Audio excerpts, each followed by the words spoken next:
Today we're diving into a story that has stirred debate across Europe and beyond. Denmark's recent move that many are calling a potential turning point for the region. In this video, we'll break down what happened, why it matters, and what questions it raises for Europe's future. The goal here is to explore the broader implications, understand the reactions, and unpack the deeper issues driving this moment. So settle in as we walk through a complex but important development shaping European politics, society, and identity. Denmark has always been seen as a stable, orderly, and socially cohesive country within Europe. It's known for strong institutions, high trust among citizens, and a political culture that usually favors balance over extremes. But the recent move by the Danish government, whether seen as bold, controversial, or overdue, has sparked conversations that reach far beyond Denmark's borders. It has forced many across Europe to reconsider long-standing assumptions about governance, security, values, and what direction the continent should take as it faces mounting pressure from global events. The first question to ask is what pushed Denmark toward making such a significant decision at this moment. Over the past decade, Europe has been dealing with multiple overlapping challenges: migration, geopolitical instability, cultural tensions, economic uncertainty, and growing divisions between EU member states. Denmark, like many countries, has been caught between maintaining its traditional openness and responding to public concerns over national identity, integration, and security. Whether one supports or criticizes the recent move, it's clear that it didn't emerge in a vacuum. It reflects deep anxieties, evolving social dynamics, and political pressures that have been building for years.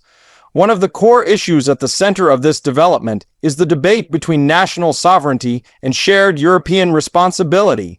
Denmark's decision has been interpreted by some as a step toward reclaiming more independent control over domestic matters. To others, it appears as a signal that unity within Europe is becoming increasingly fragile. These interpretations alone show just how significant this moment is. It elevates questions that every European government is now quietly considering. How much autonomy should a nation exercise in shaping its own policies? And how much alignment is necessary to maintain a cooperative European future?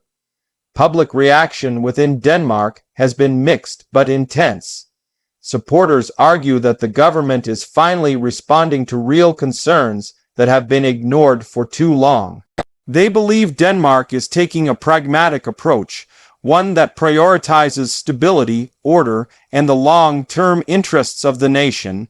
Critics, however, see the move as a departure from Danish values, warning that it may open the door to policies that could divide society, weaken international trust, or damage Denmark's reputation as a fair and inclusive country. These tensions are not unique to Denmark, but the way they're playing out there is offering a preview of debates that may become more common across Europe in the coming years. Internationally, Denmark's move has raised eyebrows among European neighbors.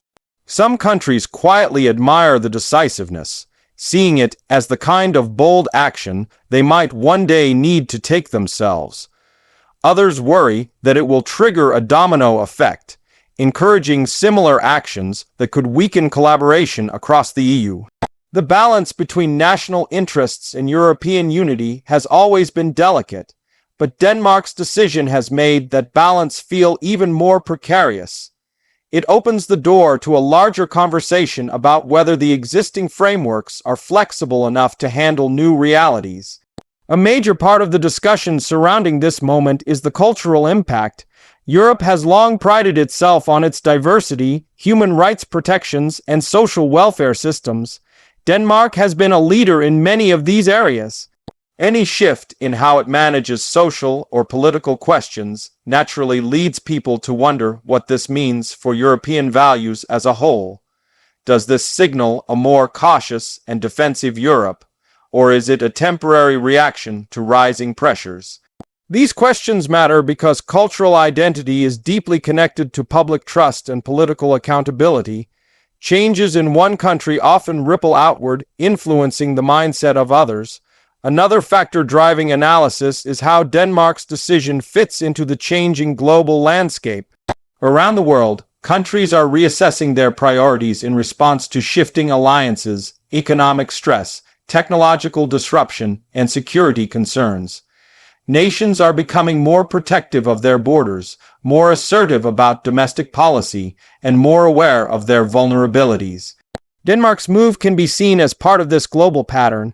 It reflects a world where even stable countries feel compelled to reconsider their assumptions and adjust course. For Europe, this is a reminder that external pressures are reshaping internal politics, sometimes subtly, sometimes sharply.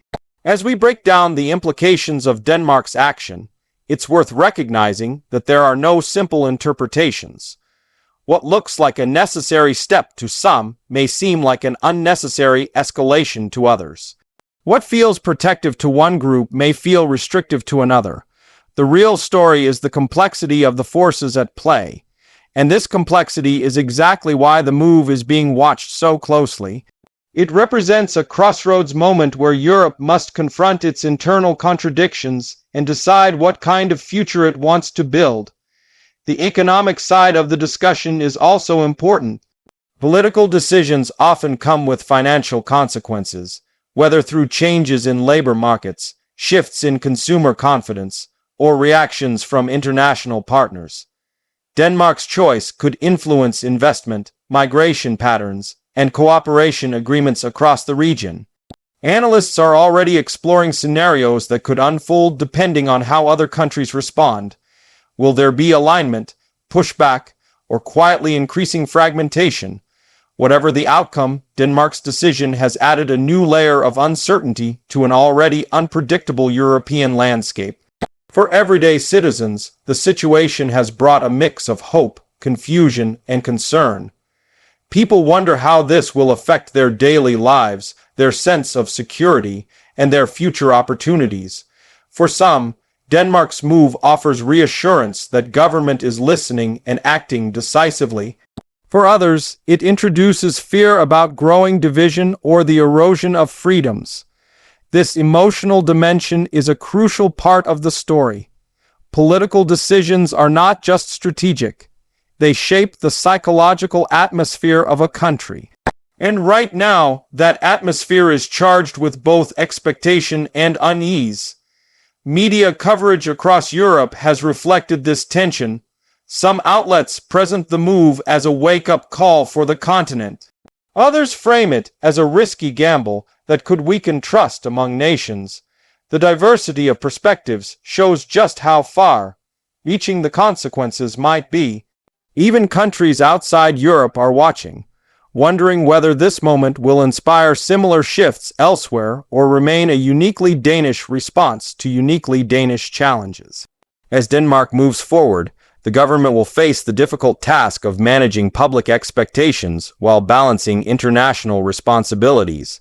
Opposition parties will continue to push back, offering alternative visions and warning of long-term risks. Civil society groups will scrutinize the effects on communities, rights, and social cohesion. The coming months will be a test of Denmark's political system, its communication strategy, and its ability to navigate the fine line between protecting national interests and maintaining international credibility. On a broader level, this moment underscores the need for Europe to re-examine its current structures. Should policies be more flexible to accommodate national differences? Should integration deepen to address shared problems more effectively? Or should countries prioritize local decision-making and reduce centralized authority? Denmark's move doesn't answer these questions, but it forces them to be confronted more urgently. And that alone makes it a turning point, if not in action, then in mindset.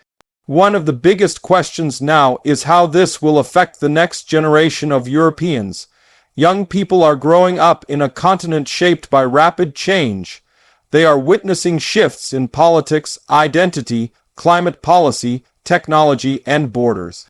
Denmark's decision becomes part of the narrative they inherit, a moment they may look back on as a sign of how Europe was evolving during a transformative period. The choices made today will influence opportunities, freedoms, and challenges for decades to come. As the discussion continues, it's important to remember that Denmark is not acting in isolation. Its move is part of a larger global pattern where nations are reassessing their strategies in response to new pressures. The reactions of neighboring countries will play a major role in determining the long-term impact.